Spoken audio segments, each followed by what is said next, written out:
Hello LAS. I am a alumni of the class of 2023 and I'm here to give you some insight about life after IB. And so I've been given some questions. Let's have a look.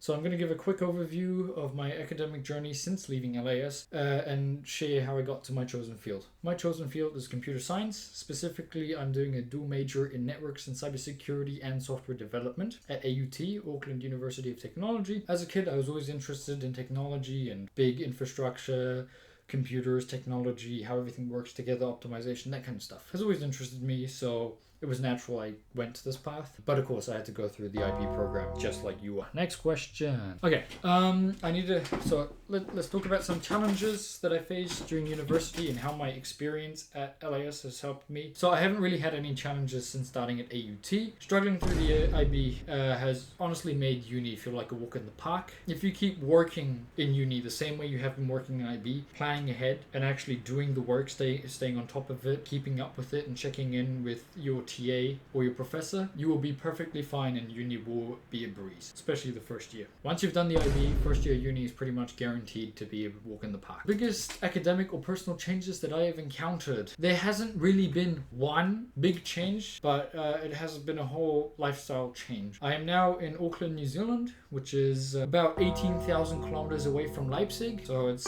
on the other side of the world, 12-hour time difference. It is excluding airport wait times and security. 25 hours of straight flying, not a lot of fun, but hey. I live here with family, but of course my parents and stuff are still in Leipzig, so everything really is different in a new country. The culture, the landscape, the transportation, even the side you drive on. The whole experience of going to a new country and starting university, even just starting university, is a whole change to your lifestyle. So on the academic side, the biggest change was the freedom that you get. No one checks if you show up to classes, to labs. No one checks if your work is handed in. No one tells you to get out of bed in the morning when you oversleep. You are on your own, which is nice in some aspects because you can control what you do. But on other aspects, it can be a little bit dangerous for some who are not quite so set up in their life. So you have the freedom, but no one checks on you. It's very easy to miss a lab or fail a paper or forget to hand in an assignment. I've seen a lot of people drop out of uni since I've started simply because of the fact that they can't organize themselves.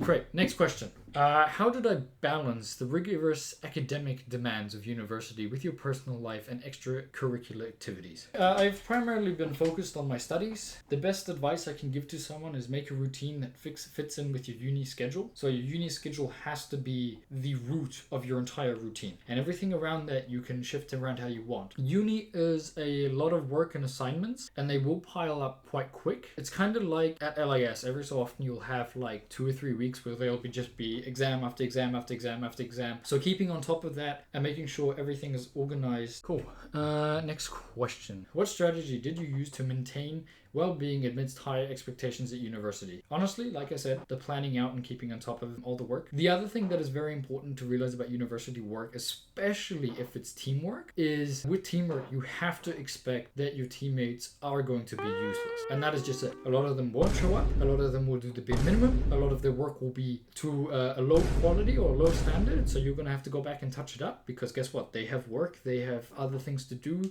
They're lazy. Whatever the excuse might be. For example, and we split up the work and we met up on Discord to discuss the work further on and go, okay, cool.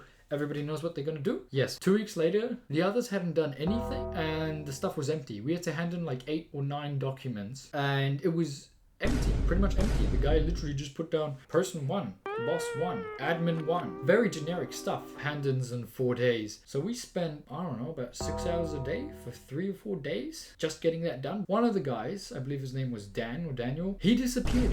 We don't know if he exists anymore. Like he just disappeared off the uni roster. You know, maybe it's a glitch. The guy just despawned, you know. What can happen? You know, university, man. Never ask uni students what happens. Next question. In what ways has university education influenced your career decisions or opened unexpected opportunities? For me, being able to talk to professors and senior students has been invaluable. If you go and talk to the professors, you can get a deeper understanding of what sort of material is covered in the course and what sort of aspects are focused on. And talking to the senior students will give you an idea of the workflow, the level of work, the level of dedication and time required to complete that course at a high standard. Next question. How did the IB curriculum and aspects of the IB learner prepare you for university?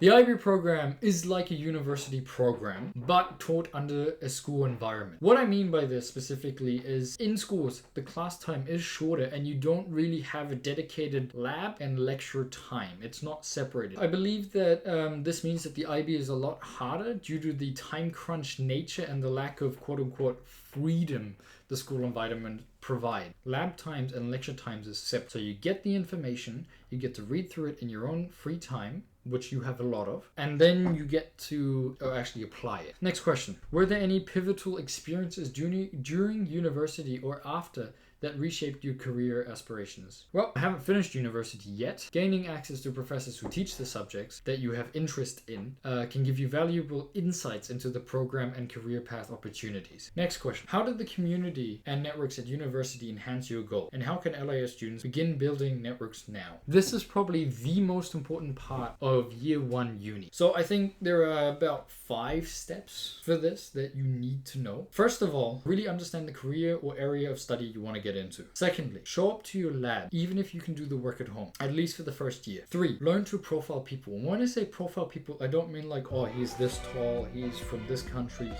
No. Don't be a creep. Find people who seem to be interested and dedicated in the area of study that you are in. So when you go to a lab, have a look around. Who is doing the work? Who is trying to understand it? Who is asking the question? 4, ask or chat to the person next to you. This has been by far the greatest way to build connections in university for me. I myself am introverted and I found this to be the best way of doing it. You look over to whoever's next to you, or you catch eyes with someone, you go, did you figure out what was for question 3? That's it. You've started a conversation. And then you can probably have a laugh about it, like, hey, I also didn't understand it. Oh, did you like the professor? Oh, yeah, no. He had a weird accent. It was quite difficult to understand him, etc. Now you have a conversation. Now you've built a connection. The next step is find reliable friends who study the same things as you. This is by far the best cheat code for university. If you have friends who are reliable, you can ask them heaps of stuff. You can share notes, you can get help from each other, and you can find opportunities together. Next question.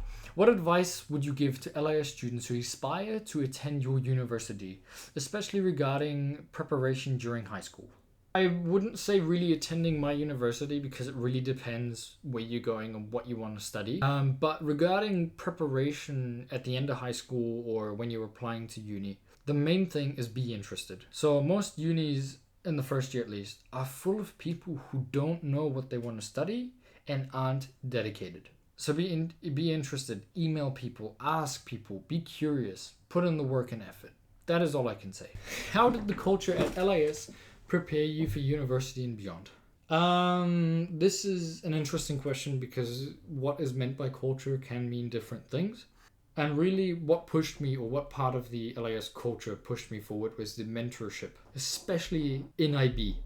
Personally, the type of people at LIS who will be your mentors will really be teachers who want to see you succeed. These mentors form the foundation from which you find your feet and you start to run, especially during the IB. It's a real struggle and the lack of interest and energy is profound. But once you make it through IB and you get into uni feels like a job. It's kind of like, you can't hurt me, you don't know what I've been through. Next question. Can you share an experience where individualized support or extracurriculars at LIS had a lasting impact on your personal growth or career path?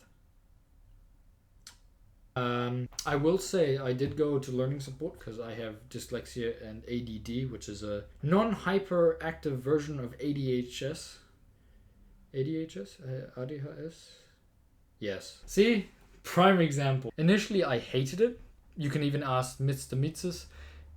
He understood my struggles of learning and remembering stuff, but he pushed me through it and kept me on track to pass the IB. Because he also knew that once I was in uni and once I was doing the things I like, everything would click. Everything would be smooth sailing, and as long as I kept working and as long as I kept, improving, everything would be Good. And then last question. Are you still in contact with your friends from LAS? Yes, I am. I'm still in contact with some of my friends. We do chat every so often, maybe once a month. Chat about uni and chat about life because we live in different countries.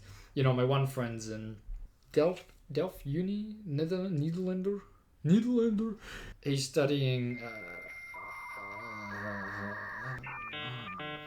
aerospace engineering. Yes, airplanes and missile systems. Oh yeah, I'm still in contact with them.